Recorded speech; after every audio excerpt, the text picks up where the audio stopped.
The 14th year of Chenghua. Arc 7, The Case of Weining Sealet. Chapter 86. A difficult question at the banquet. Consort Wan's favor having not waned for decades was a miracle. She might have been charming during her youth, but she was now over 50 years old. No matter how much of a world-class beauty she was, that couldn't conceal the wrinkles at the corners of her eyes, and due to her gradual aging, she was putting on weight. The slimness she used to have in her earlier years could not to be spoken of in the same breath. Even so, it was such a woman that had captured the emperor's heart, several decades passing like just one day. Perhaps it had not been because of her that the emperor had stopped favoring harem women. After the crowned prince had come to light before everyone, the emperor had relaxed his own restrictions even further, having sons one after the other, though that didn't at all lower the important spot Consort Wan had in his heart. She was an unparalleled existence in his life, where the older he got, the more he heeded her. It could make anyone click their tongue in astonishment. That might merely be a rare romance story in the palace, but to some people, it was an asset to be utilized. Take her little brother, Wan Tong, for example. His collusion with the South Side gang from last time had nearly caused the children of major court officials to be trafficked, creating such a huge mess. Even Consort Wan hadn't been able to protect him then. Out of anger, the emperor had taken away his post, ordering him to return home and reflect upon himself. Still, with that great big sister that he had, everything would be fine for him regardless of what happened. In the blink of an eye, the emperor's anger had thereafter vanished, and he felt that his in-laws were more reliable than average, so he had called him back to reinstate him as the Jinyue's commanding officer. People that had good things happen to them would be ecstatic, and this was coinciding with Wan Tong's 50th birthday. The emperor even joked that life was half complete at 50, so there was no harm in throwing a big celebration for it. With his weighty words, Wan Tong naturally held no scruples, straight up ordering his estate to go over the top in setting things up. The invitations had been sent to every official in the capital that was over 5th rank, purely in a posture of getting ready to catch everyone with one net. Just imagine, that Wan Tong, a consort kin of no merits that had not grown wise with age, could still have high officials visit him for his longevity celebration. What a flattering, majestic thing. Many dissented, but they heard that even the cabinet members were going to show their faces, so they felt that not going would be too conspicuous, forced to grit their teeth and attend the banquet. Today, the Wan estate could be described as having brilliant friends filling its seats, dazzling brightly. Looking all around, those that sat at the head table apart from the birthday gentlemen were the 3 head of the cabinet, as well as 3 ministers. On the table nearby, there sat a specially bestowed gift, given by the emperor when he had heard of his brother-in-law's birthday.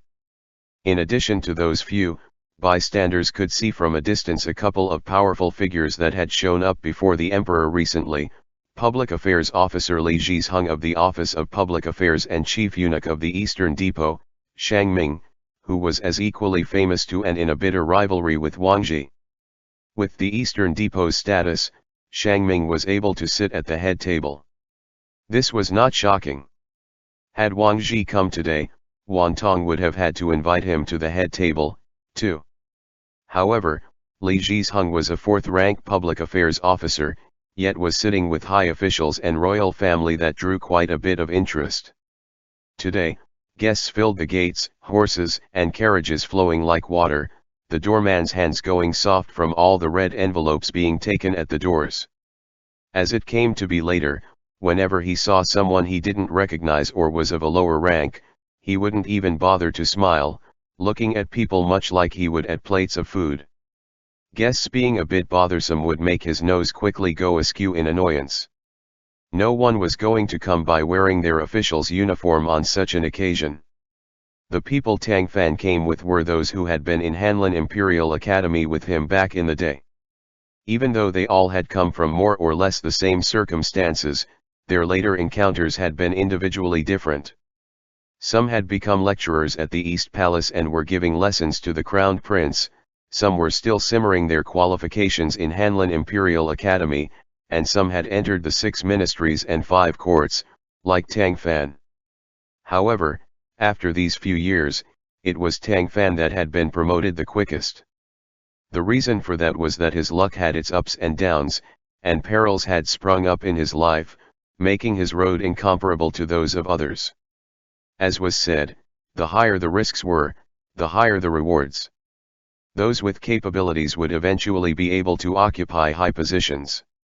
Outsiders, naturally, had nothing to say about this. Tang Fan was a loyal man, too, and would help in any way that he possibly could if anything happened with his year-mates. Whenever others were in dire financial straits, he would hand his own funds over without another word. That behavior of helping those in need out of righteousness was not something just anyone could imitate. Thus, despite everyone's teasing, none of them were envious, instead vaguely following his lead. Capital officials were poorer than provincial officials. This was a bizarre phenomenon in the Great Ming, and especially true for Tang Fan and the rest, who were in clear water bureaus that didn't take in much greasy money. They inevitably had no way to compare to high officials, and thus their gifts were comparatively simple. The doorman was used to accepting gifts, unable to judge their weight once they entered his hand. Seeing that the names on all of their invitations were nothing special, he arranged for them to sit at a table near the door. "He's really as self-important as his master," Xie Qian joked in a whisper. "Whatever. We were reluctant to come here, anyways," Wang Ao said with a grin. "Those gifts were an exchange for the food, which is a profit for us." They all couldn't resist laughing at that. Wasn't it true? Looking at this present setup, there was definitely going to be abalone, sea cucumber, shark fin soup and the likes, with one table having to cost 100 taels, at least. That their worthless gifts could be payment for this meal was a steal. A few sat at the remaining tables, the scene now bustling restlessly. Most officials of low rank, after coming in, would successively go for the head table to pay respects to the cabinet members and the ministers, but not all did so. Some were like Tang Fan's group, who sat right down after their arrival, waiting for the banquet to begin. There were too many people, regardless, and no one could keep track of anyone. Perhaps even those cabinet members at the head table couldn't keep track of who had come to pay respects to them.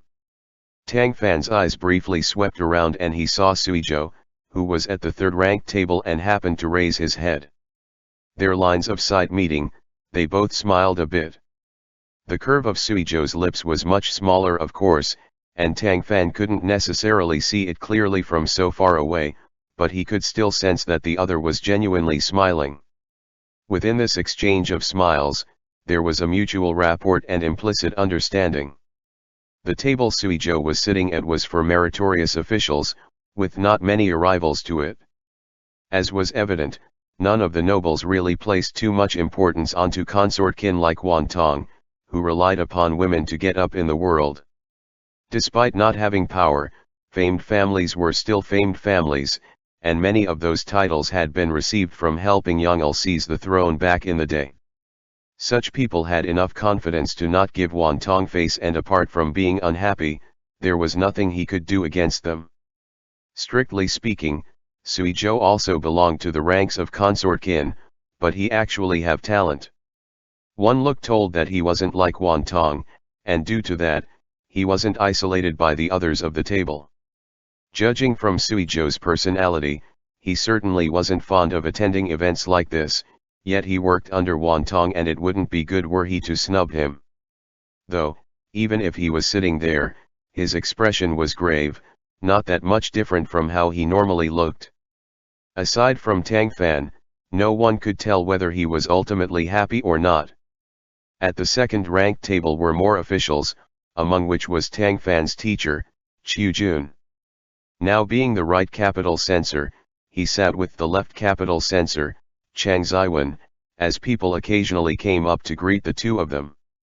Both capital censors were high officials of true second rank, the same rank as the 6 ministers, yet they were only seated at the second table. This wasn't because Wantong was deliberately snubbing them but rather to express the close atmosphere of the first table. Many there like Li Zhizheng, Shang Ming and the rest were people Wantong had frequent contact with, and it wouldn't be undue to say that they were his close friends. While Tang Fan was delighting in having found an oddity within these seating arrangements, he got clapped on the shoulder all of a sudden. He turned his head right as his senior disciple brother, Pan Bin, sat down beside him. As he was an old acquaintance, there was simply no need to be further polite. Beyond that, Pan Bin was true third rank, while Tang Fan was true fourth rank with just one rank of difference. There was no need for a distinction between higher and lower. "Senior brother, you came," Tang Fan called out, cupping his hands in greeting with a smile. "What's the situation here? Our Shifu actually came, doesn't he hate occasions like this the most? There isn't going to be trouble in a minute, is there?" Pan Ben's whispered in his ear. Tang Fan shook his head, signifying that he had no idea. There shouldn't be. He isn't someone that can't act appropriately between settings. Master Chang is here, too, so he ought to have come along to give him some face. The other faintly sighed. "I sure hope so." Guests came in quick succession with seats filling up in equally quick succession. Those that were walking about slowly returned to their spots. Seeing that the hall was crowded with all sorts of high officials, half mainstays of the court all sitting in wait for him to speak, Wantong senselessly had the lofty aspiration of getting all the heroes of the land into my control well up within him. What a shame it was that he wasn't Taizong of Tang, nor could he ever be. He stood, cupping his hands. "Today is this Wan's 50th birthday. So many of you gentlemen honoring me with your presence is truly gratifying. I have no way to repay this other than toasting you all with some meager wine. I also hope that none of you be too polite and simply enjoy it, not going home until you're drunk." With that, he laughed some, the military officials present laughing along with him to spare him some face. The civil officials were conceited in their statuses, unwilling to lower themselves to perform such an unrefined act, where even the cabinet members at the head table only smiled lightly, not echoing him at all. They were in Wantong's faction but were ultimately not his cronies. All of them walked the same path only because of shared political benefits. That they had come to Wantong's birthday at all was already giving him an immense amount of repute. Tang Fan's group was far apart and uninvolved, feeling this to be a little funny, while Wantong was a little embarrassed and annoyed. Even so, he quickly adjusted his attitude, his expression as it always was, and let the guests free, sitting down to chat with those at his table. Dishes were constantly being served and there was also a musical group that the Wan household had invited over, which played a jaunty ditty. The sound was pleasing to the ears, yet not so loud that it would affect anyone's conversations. As far as many here were concerned, they might not view Wantong highly as a person, but since they had been invited, coming over to have a completely justified meal was a rare boon for them. As was known, being a capital official was the envy of many other locality officials, since they were under the impression that being at the emperor's feet meant quick promotions, but if one wasn't in Greece getting bureaus like the Ministries of Appointments and Ministry of Public Works, it wasn't easy for them to look after a whole family. A feast full of delicacies like today's would be wasted if not taken advantage of. In spite of him also being an impoverished capital official, Tang Fan's recent days had been plenty comfortable. Tang Yu's cosmetics shop had already begun to turn a profit. She allocated 1/10 of its monthly earnings to Adong, because the girl would frequently help run errands for the store. Her hard work was indispensable for it to remain open. Also, she was currently a well-known young lady of the Tang family, so that coin could be used for her future dowry. Another 3/10 Tang Yu gave to her little brother. Back when she had married off, Tang Fan had gathered up the full sum of valuables their family had to give to his big sister for her dowry, leaving only a few things for himself as an afterthought. That deep affection was something she had always kept in her mind, and those 3/10 of her profits were just her expressing her heartfelt gratitude. He presently lived with Suizhou, occasionally went next door to have dinner with his sister and Adong, had some funds come in from his literary works every once in a while, and now had 30% of the profits from Tang Yu's shop. At long last, he was living a life where he had surplus money each month. Of course, even if this was the time before when he had no extra money, he still wouldn't have worried about not eating with Sui Zhou around. Even now, the man would watch him constantly, telling him not to go buy midday snacks every single day he was off from work, as that spoiled his appetite for proper meals and was really turning right and wrong on its head. Discussing the present, this display of dishes pouring in like water, each one cooked with exceptional flavor, made these capital officials that typically only ate plain congee and pickled vegetables drool massively. Xie Qian, the descendant of a rich family, was used to seeing such spread and couldn't help but sigh ruefully at the feast's extravagance.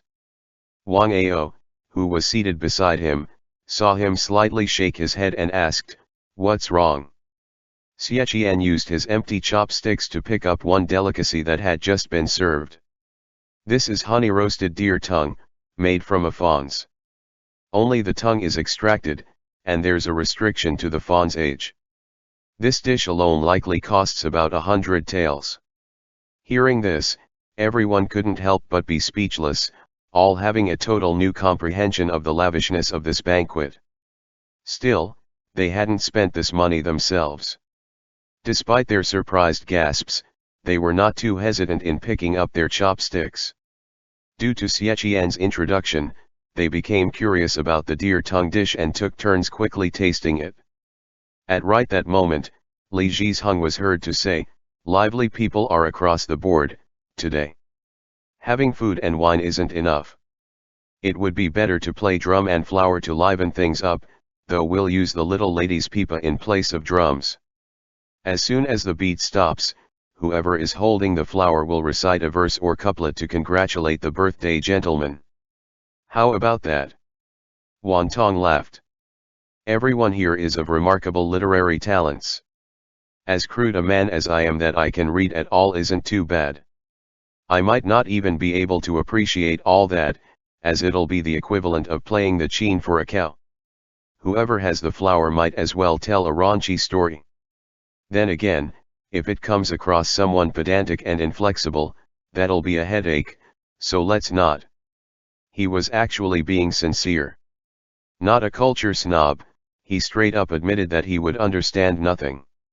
"It's Commanding Officer Wan's birthday, so it would be as you say," Shang Ming answered with a smile.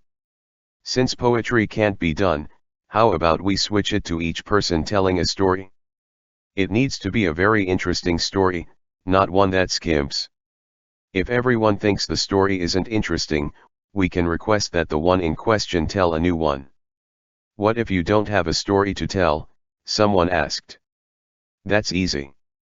The birthday gentleman will ask the other party a question, and it'll be up to them to answer. If they don't, they'll be punished with downing 30 cups of wine." Thinking that to be fun, everyone gave quick agreements. The game of drum and flower had been around since ancient times.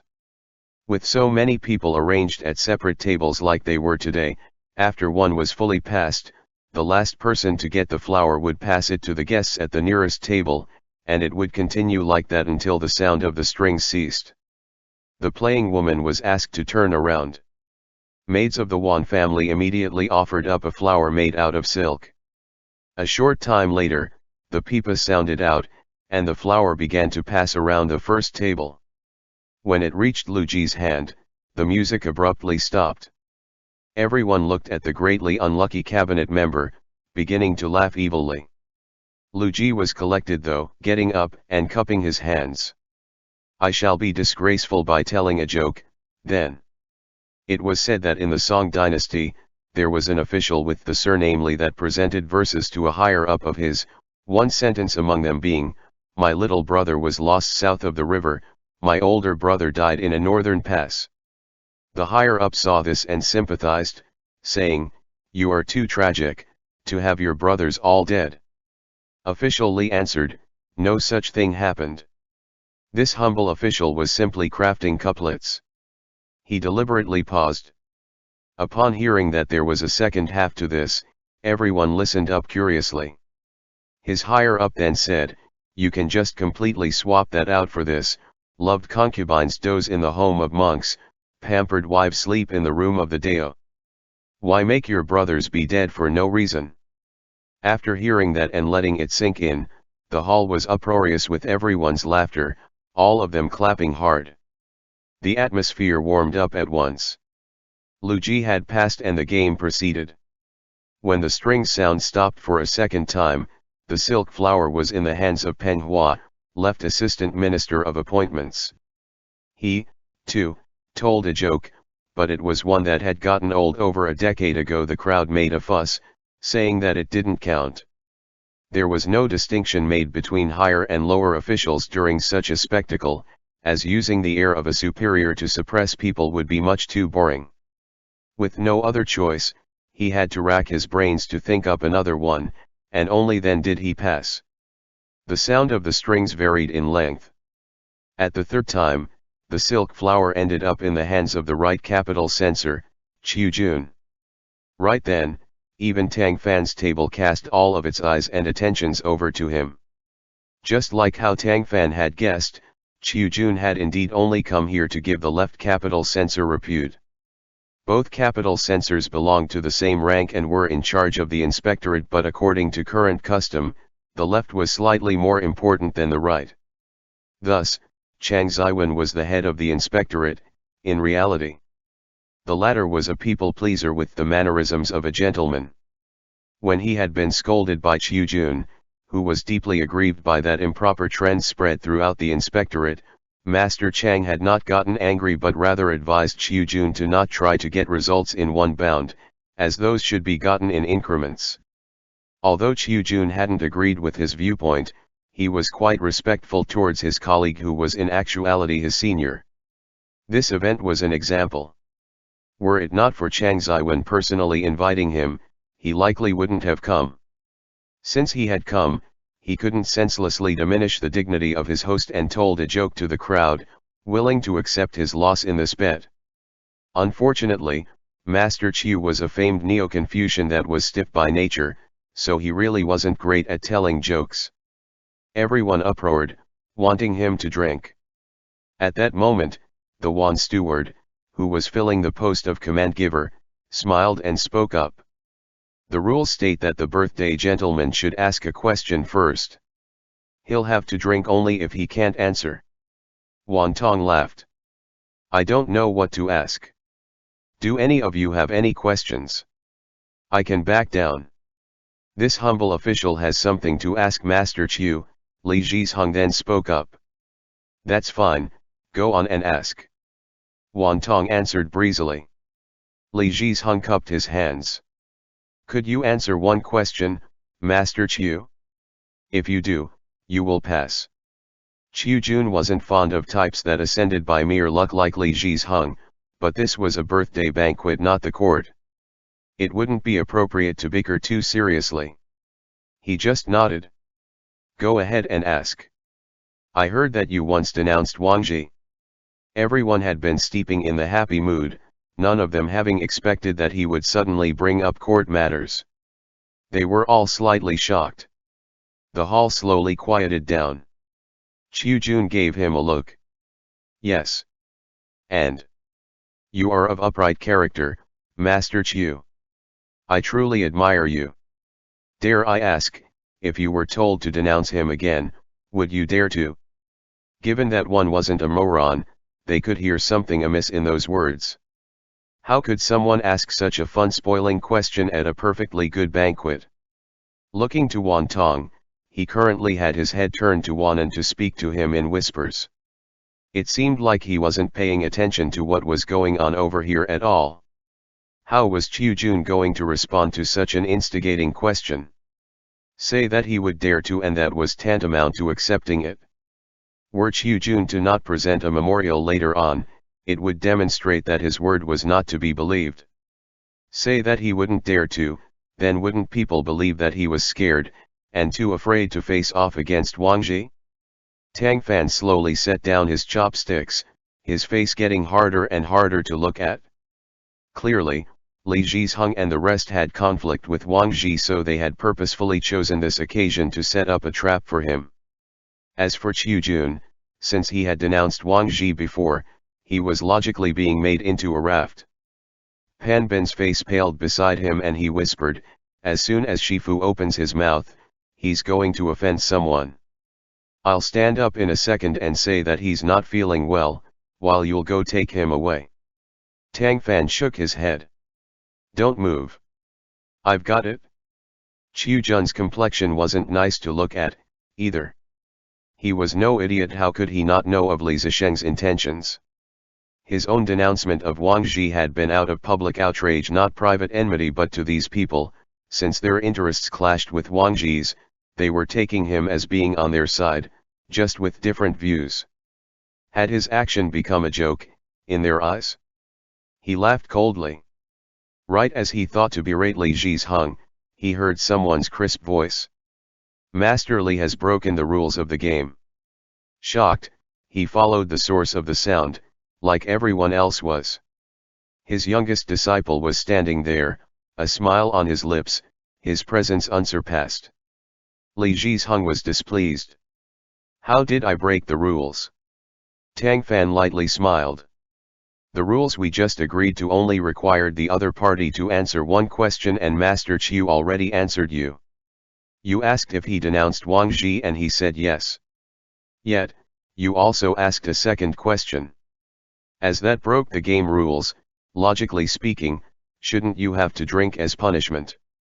Li Zhizheng was not at all a palace honored, but he had received the emperor's favor and trust on account of his practice of deist spells, even getting into a department as important as the Office of Public Affairs.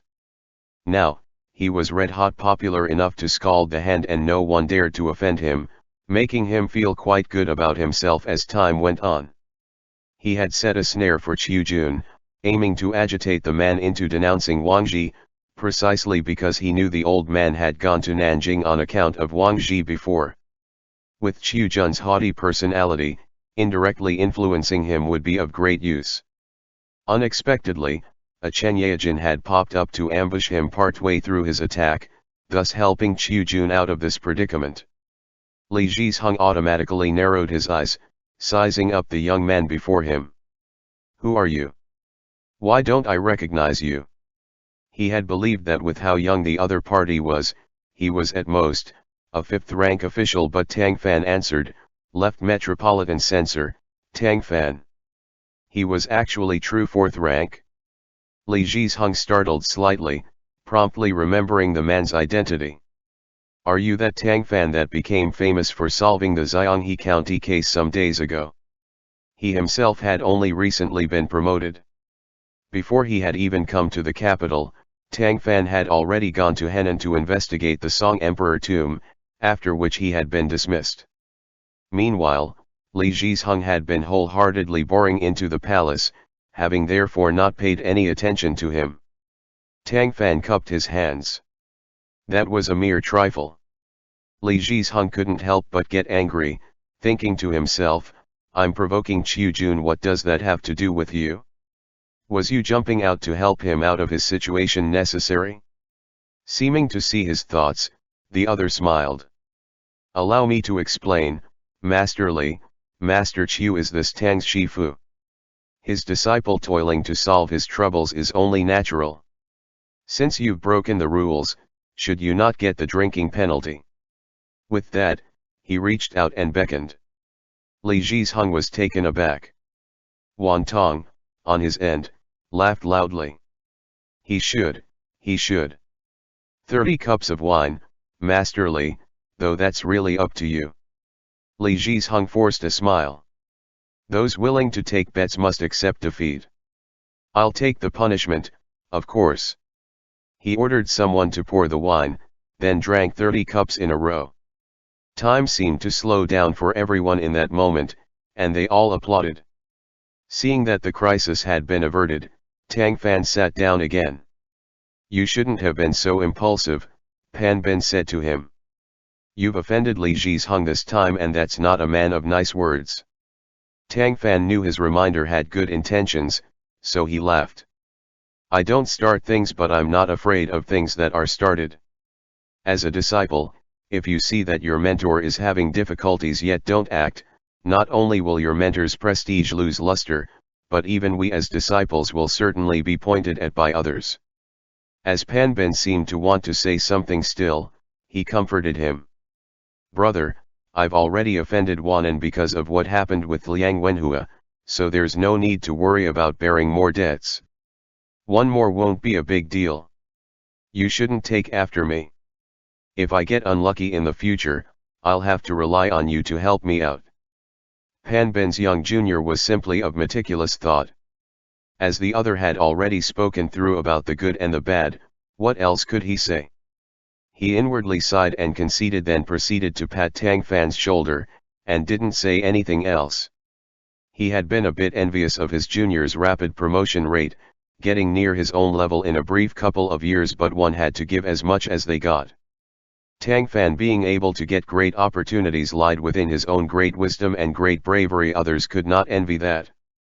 The recent scene seemed to only be a tiny interlude, quickly drowned out inside the drinking and talking. The game continued, and a few more people got penalized. Once it came to Tang Fan's table, by sheer coincidence, in the split second the flower landed in Tang Fan's hand, the twanging pipa stopped. Everyone glanced over. Oh, wasn't this little Master Tang that had just stuck his neck out for his mentor? And started laughing. Tang Fan also gave a slightly bitter smile, unsure if someone had deliberately set him up or if this really was a coincidence. Then, he cleared his throat, now smiling with elegance. I'll tell a joke as well, then. If I don't tell it well, don't any of you be polite. I'll be sure to make you all laugh before I can be done. The crowd guffawed. Xie and the others teased, don't dawdle, tell it now. Hold on, a voice called out at this inopportune time. The speaker was none other than the celebrant himself, master of the Wan estate, Wan Tong. He seemed crude, but in reality, he was a man of deep schemes that was adept at getting into the palace. He wouldn't have been able to rely on his sister alone to crawl up to the position he was at today and even receive the emperor's confidence, elsewise. When it came to conflicts, the one between Tang Fan and the head of the cabinet Weining was only a small, indirect one. The one he had with Wan Tong was a big one, truthfully. This was due to the South Side Gang, which had been one of Wan Tong's sources of wealth, getting previously wiped out by Tang Fan, Wang Ji and the rest of them joining hands, thus costing Wan Tong a huge amount of revenue, and almost preventing him from returning to the Jinyue. He had quite the enmity towards Tang Fan.